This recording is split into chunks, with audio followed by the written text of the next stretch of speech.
be not a good idea. So otherwise I lose a few of you. It's great to see a lot of our staff and quite a few of our funded partners represented. Before I begin, I would like to acknowledge the traditional owners of country throughout all the various lands on which we meet, and I recognize their continuing connection to land, waters, and culture. We also pay our respect to their elders, past, present, and emerging. Now, just a few housekeeping matters before I start. We were just talking about it. If you have lunch, please definitely make sure that your microphone is on silent. And if during the presentations you have some questions, could you please pop them in the chat box? I'll try to answer them at the end of the session. And if you would run out of time, which I don't anticipate, I will respond to them personally via email. Also at the end, there's time where you want to, if you want to raise your hand and ask a question in person, that'd be very welcome.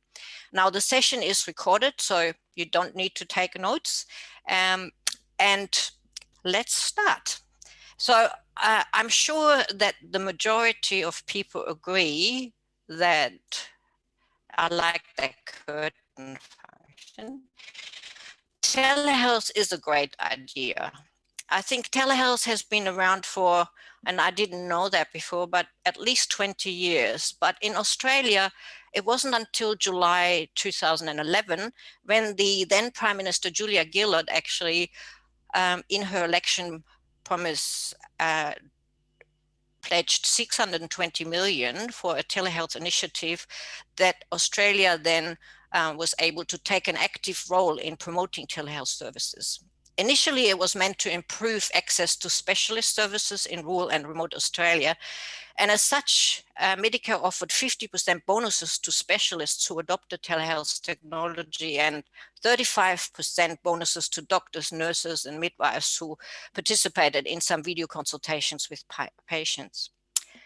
Before COVID-19, Gamblers Help services across Victoria used telehealth very scarcely, mainly if face-to-face counseling wasn't an option or for some quick follow-up calls, but it was definitely not promoted as an alternative to face-to-face counseling. Now, what a difference a pandemic makes, right? There's a media release by the Honourable Gabe Hunt, Minister for Health and Aged Care, in April 20, so a month after restrictions began. And it showed that more than 4.3 million health and medical services then were delivered to a total of more than 3 million patients through the telehealth items introduced specifically by the government at the time for COVID-19, for the pandemic. And that was an increase within a month of probably something like 65% of uptake. Now for us, the difference that the pandemic made was that in March 2020, all our Gamblers Help funded partners, because of the imposed restrictions, had to rapidly and sometimes overnight change from face-to-face counseling to telehealth. And that led to the foundation thinking it would be a good idea to instigate an internally led research project to gather some information about how the counseling staff and the clients experienced this transition. Now, the research comprised out of two small-scale studies. Both were aiming, as I said before, to find out the experience of Gamblers Help staff, therapeutic counselors, and financial counselors who use telehealth now and had to use it instead of face-to-face because of COVID-19. So the first one was a quantitative online snapshot survey to get some specific question answered about experiences. And the second one was a semi-structured qualitative online interview with a very small number of survey participants to explore more the abstract aspects of this research. For example, the emotions or memorable experiences, looking at some of the case studies.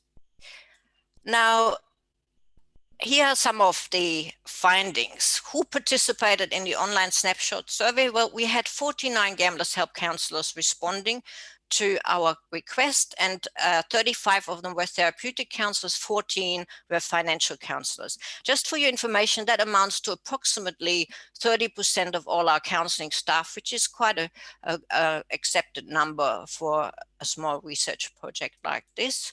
The participation in the follow-up interviews were it was small. There were 10 Gamblers Help counselors, 3 were therapeutic counselors, and 7 financial counselors. The participation was like involuntarily, and counselors who participated in the survey were able to opt in at the end of completing the survey, and then were contacted by myself for the interviews. Now, there's a few demographic details that we collected of the research survey participants. I will say a bit more about the age in a minute, but just quickly going through it, the age was between 30 and 60 plus. The majority, 80%, were between 40 and 60. There were 39 females, 9 males, and 1 non-binary, I hope I pronounced that correctly, participant. 21 were from metropolitan Melbourne and 28 from regional Victoria. So there was a almost even spread between our 2 major big catchments. Now, when we're looking at the age bracket, which I did in a bit more detail, 13 from 14 financial counselors, so 92%, were in the 50 to 60 plus age range. Now, if I interpret this very loosely, and it's not something, you know, that I can back up really with the research, but it could explain the reluctance prior to COVID-19 to engage clients via any other communication technology, except sometimes the telephone. So the preferred mode of the engagement, even during COVID-19, almost 100% were using the telephone.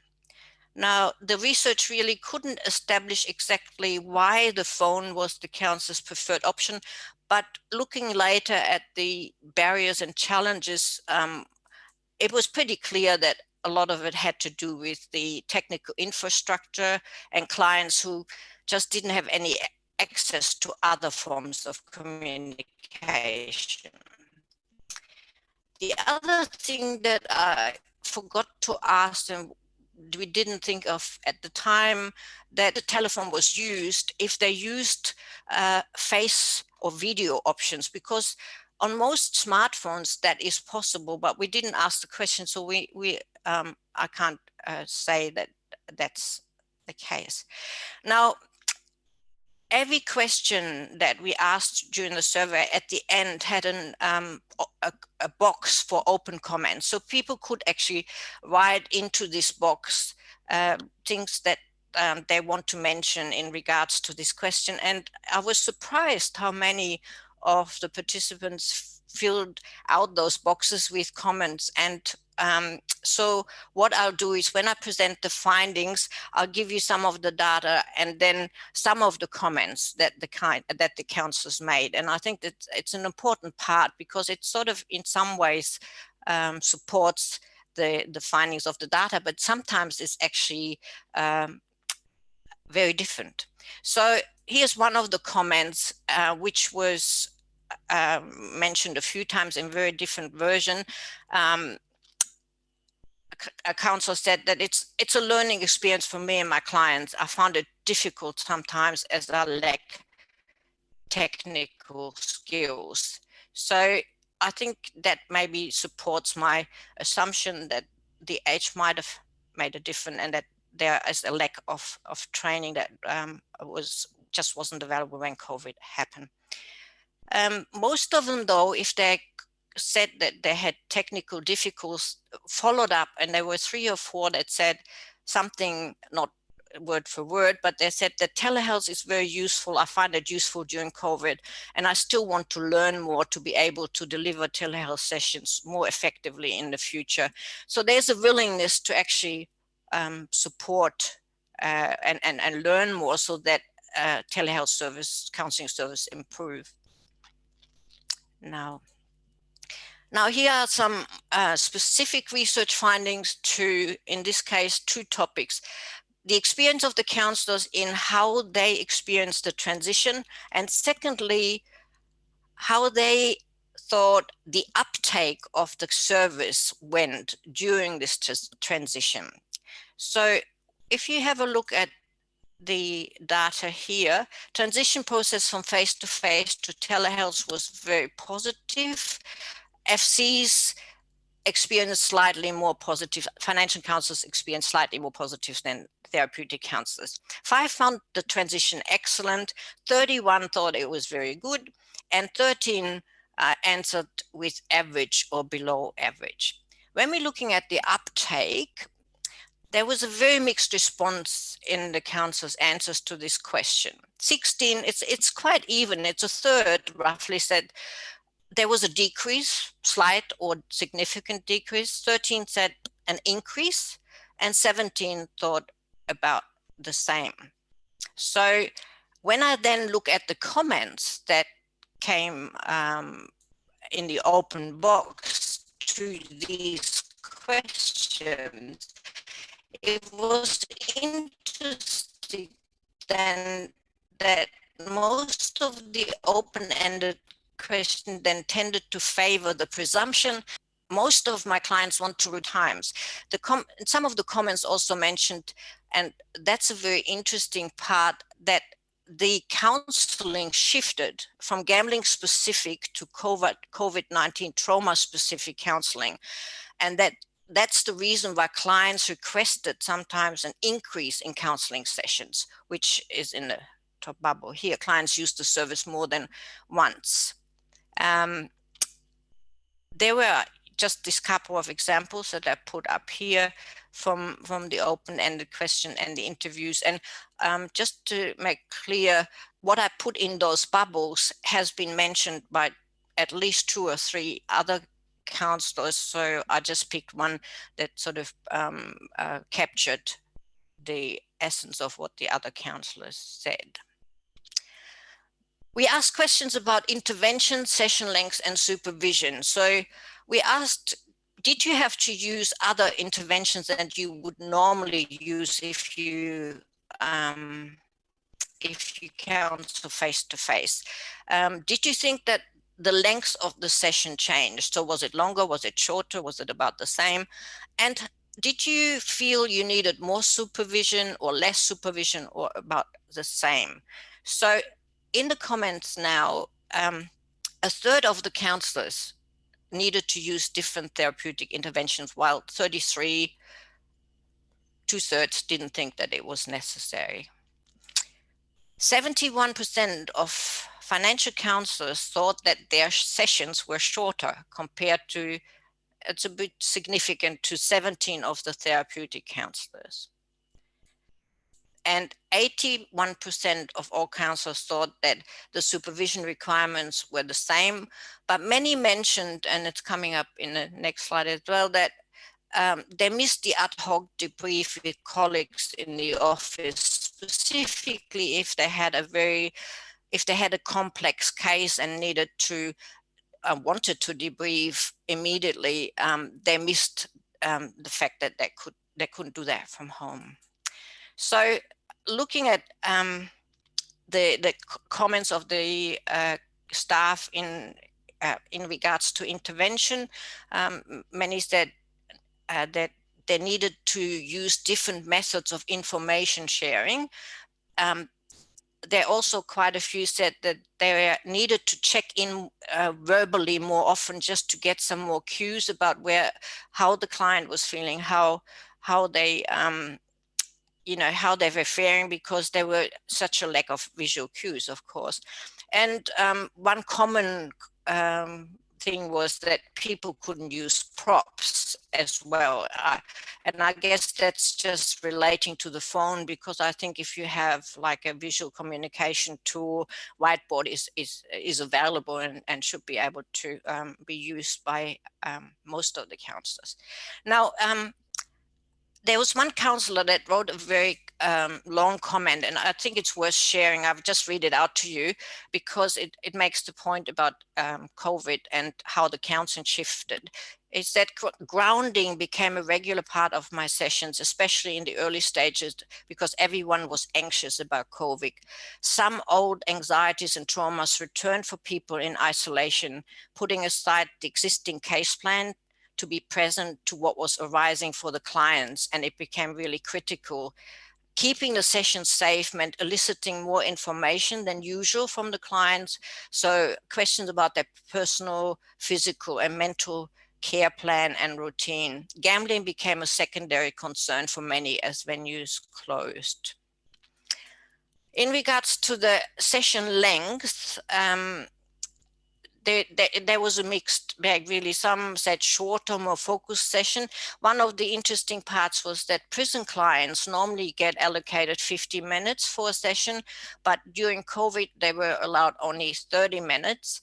And there were some anecdotal stories about a counselor had a list of 5 or 6 clients in a 30-minute interval with 5 minutes in between. And sometimes the prisoners changed the order. So the counselor had a bit of an issue identifying who he was actually then talking to. And some counselors mentioned the fact that they had to help their client to set up things like WebEx, and that would actually then take a lot longer. But after that was done, sessions were about the same. And supervision, most of them thought that the same amount of supervision is required. And again, missing debriefing with colleagues, supervision because of themselves working remotely, they felt like they were missing the contact to talk to people about complex cases. Now, we wanted to explore what were the challenges so that when we're moving forward with telehealth, that we hopefully be able to address identified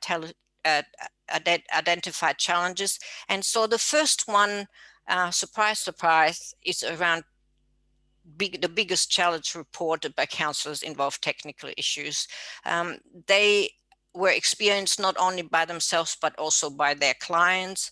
And about 50% of all counselors found internet access, phone coverage, and other hard and software related problems challenging for themselves and their clients. And I guess that's challenging for us moving forward too, because there's not much we can do except looking at maybe out of the box solution to involve other services in remote and rural areas that have access to those technical equipment, and maybe link them to the clients that want to use it. Now, a third of the counselors struggled with client engagement during the counseling session. And that links also to a lack of privacy. A lot of people were marching through the room where counseling was happening, and the counselors felt that their clients were not engaged as much as there were face to face, had some requirements, and then the separation between work and home for themselves and the client was a challenge. But what surprised me was the last one, and which is a challenge and a benefit.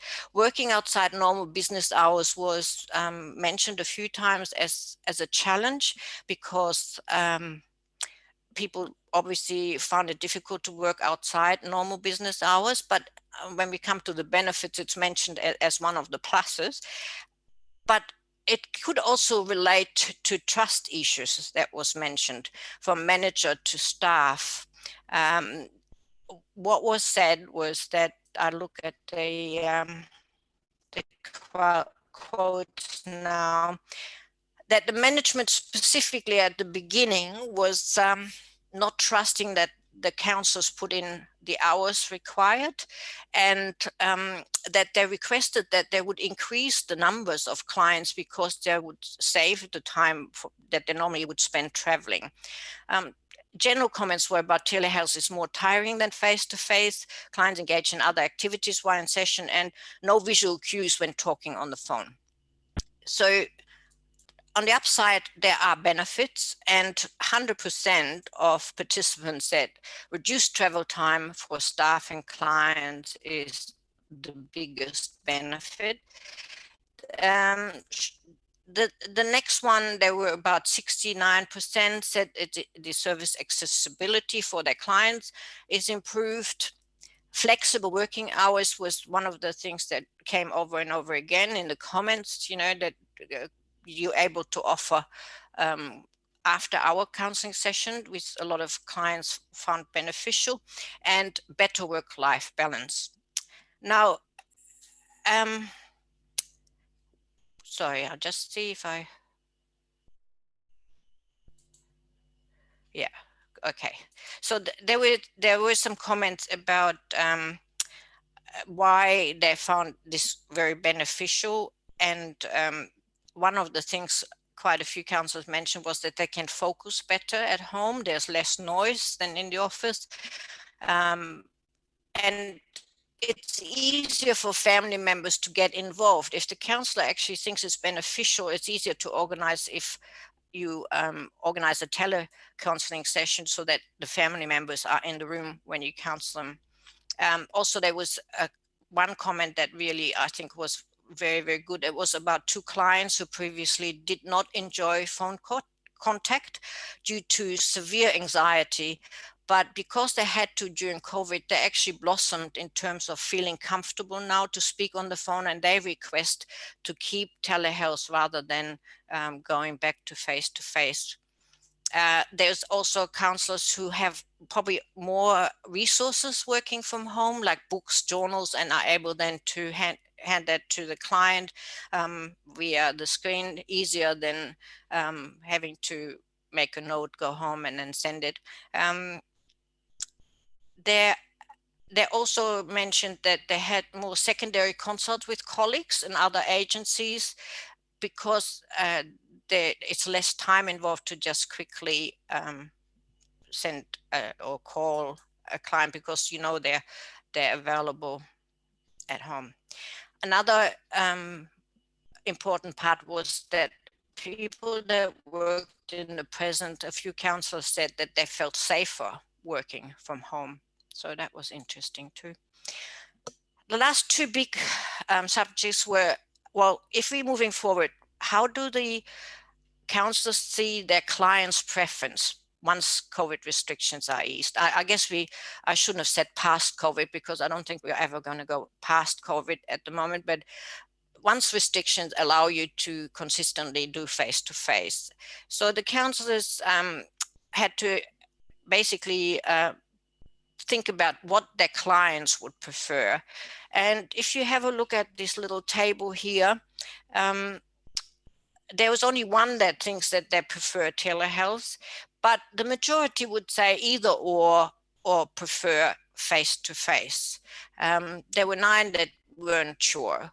But in general, I think telehealth as an option that the clients would actually accept telehealth as an option. And these were the comments in the open box.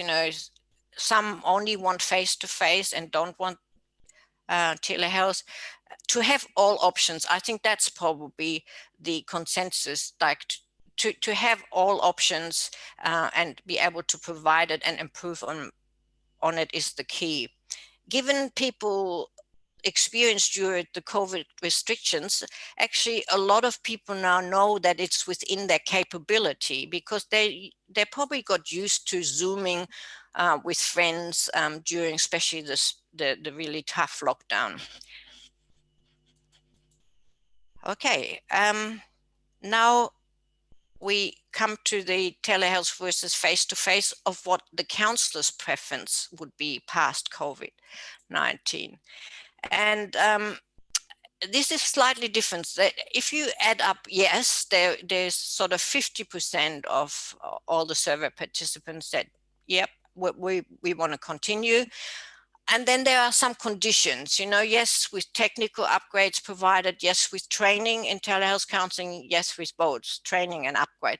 So I think in general, we can say that our counseling staff is very willing to continue, but it would be better if they had more training and if the technical issues were addressed. And this is reflected in some of the quotes. Now, finally, from participants, they were invited to provide any additional comments that would help us to determine how we're going to move forward with this. And 80% of the comments centered around concerns regarding a need for further training in technology and counseling skills specific to telehealth. Also, though, privacy and confidentiality issues and responding to clients in crisis. There was a financial counselor that said that he felt very uncomfortable because he could hear a client's distress, but he wasn't equipped, because he's not a therapeutic counselor, what to do and what to say. So it's something that we have to take into consideration. Also, our Gamblers Help managers, who during the lockdown met regularly, fortnightly, and I think only now we're going to, I think, monthly, they provided further anecdotal evidence and raised key issues relating to telehealth counseling practice.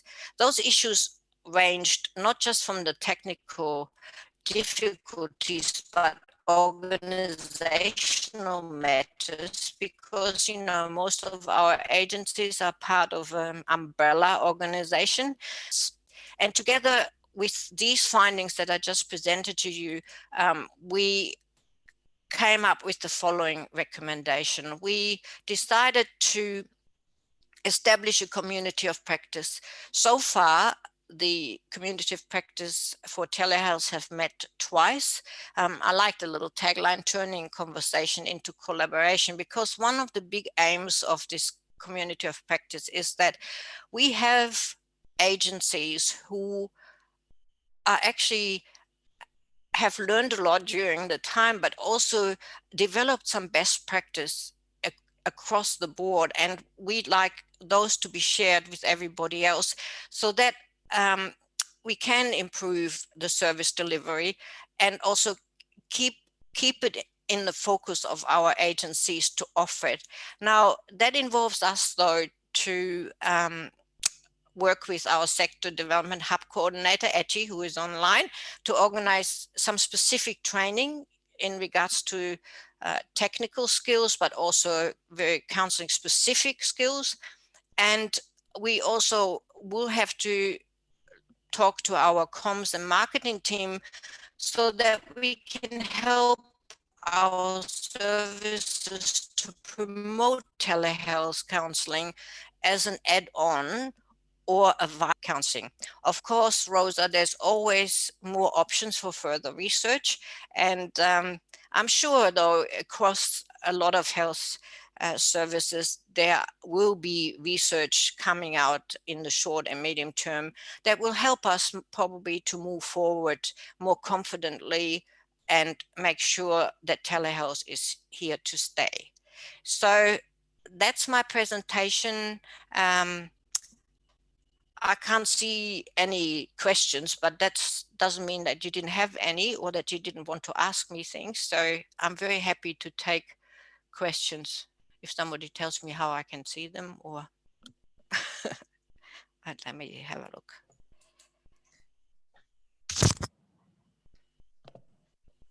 Oh, I can see two people now. I can see Sophie and Rosa. Yay! Yeah. I can't see any questions in the chat yet. That was fantastic, Gabi. Thank you so much.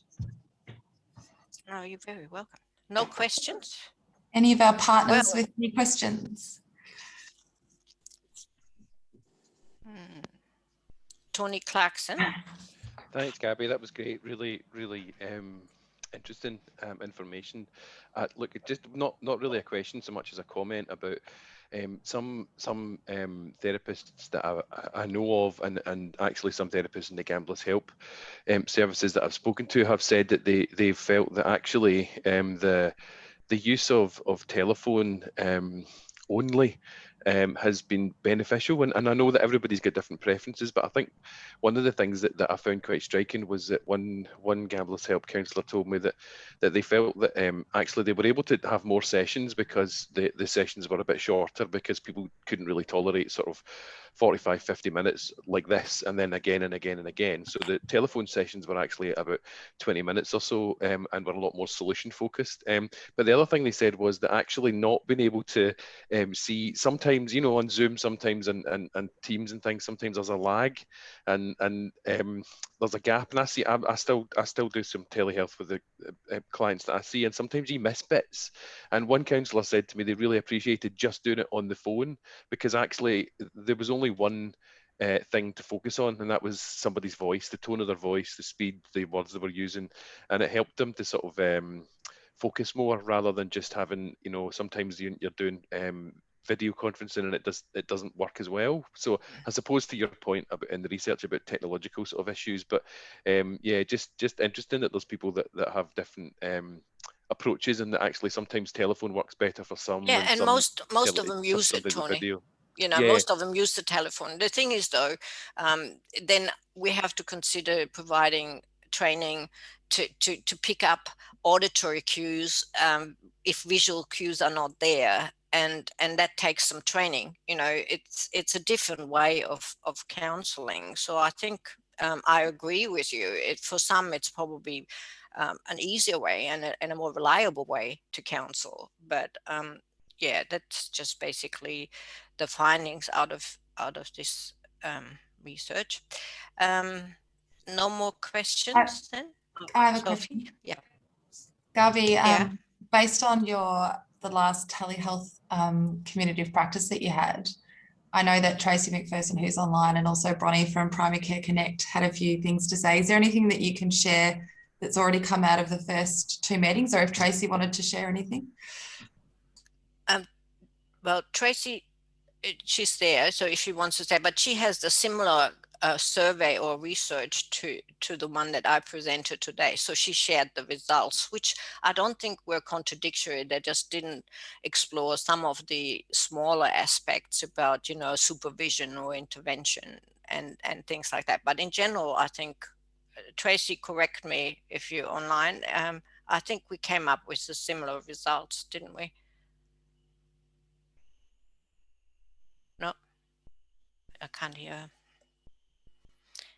All right. Anyway, so maybe then I just finish it with my little curtain opener. How is this? Thank you. I'd love to thank specifically all my colleagues from the prevention program and research team for their really great support during our data collection and analysis. I also like, really, if anybody who's online who was one of the participants, like a therapeutic or financial counselor who participated in the survey, I really want to thank you in person again. And I hope, I thank you all for listening. And I just hope that this little bit of research and the work of our community of practice will enable us to move forward to make telehealth counseling really a viable alternative, and if not just an add-on, really a continuous add-on to face-to-face counseling. So thank you very much.